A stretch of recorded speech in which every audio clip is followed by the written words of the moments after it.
Praise the lord. అందరూ బాగున్నారండి. ప్రతిరోజు మనం లేవగానే మొట్టమొదట ప్రార్థన చేసుకుంటారు కొంతమంది, బైబిల్ చదువుతారు కొంతమంది, వాక్యం వింటారు కొంతమంది. అంటే దేవుని మాటతోనే మన రోజుని ప్రారంభించాలి అనే ఆశతో దేవుని కృపను బట్టి ఇప్పుడు అందరూ దాదాపు అలాగే మన రోజుని ప్రారంభిస్తున్నాం. చాలా మంచి అలవాటు ఇది. ఈ అలవాటు నేనే అలవాటు చేసుకున్నాను అనుకోవద్దండి.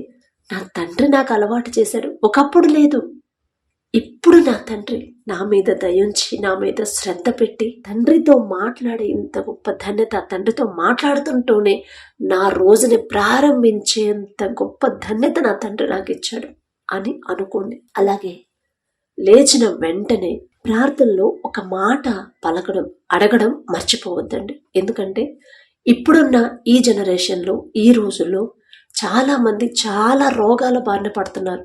అయితే అలాంటి ఏ రోగాలు కానీ, ఏ పరిస్థితులు, ఏ తెగులు కూడా మన దాకా రాకుండా ఉండాలంటే మనం మంచి ఆహారం తీసుకోవచ్చు, మంచి బలమైన ఫుడ్ తీసుకోవచ్చు, మంచి డైట్ ఫాలో అవ్వచ్చు, మంచి మెడిసిన్ వాడచ్చు. కానీ మనం ఎంత మంచి ఆహారం తీసుకున్నా, ఎంత మంచి ఫ్రూట్స్ అన్నీ తీసుకున్నా కూడా మనకి బలం, శక్తి, మంచి ఆరోగ్యం ఉండాలి అంటే అది తండ్రిస్తేనే. నేను అదే చేసుకుంటాను. ఇంతకుముందు చాలా నీరసంగా అనిపించేది. అబ్బా ఏంది, తింటున్నాము మంచిగానే రెస్ట్లో ఉంటున్నాము, మంచిగా పనులు చేసుకునే, అయినా సరే ఏంది నీరసం అనుకునేవాళ్ళం. కానీ ఆ బలం తండ్రి దగ్గర నుంచి వస్తేనే మనం బలంగా ఉంటాం. ఆ ఆరోగ్యం తండ్రి ఇస్తేనే, ఆ శక్తి తండ్రి నుంచి పొందుకుంటేనే ప్రతి దినము కూడా అయ్యా నేను ఎంత మంచి ఆహారం తీసుకున్నా, ఎంత మంచి ఫ్రూట్స్ తీసుకున్నా, ఎంత మంచిగా నేను డైట్ ఫాలో అయినా కూడా ఆ బలము, శక్తి, ఆ ఆరోగ్యం మీరిస్తేనేనయ్యా.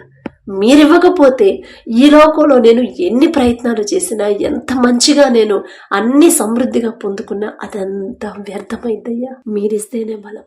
ఈ నూతన దినంలో నూతన బలము, నూతన శక్తి, నూతన ఆలోచనలు అనుగ్రహించండి అయ్యా.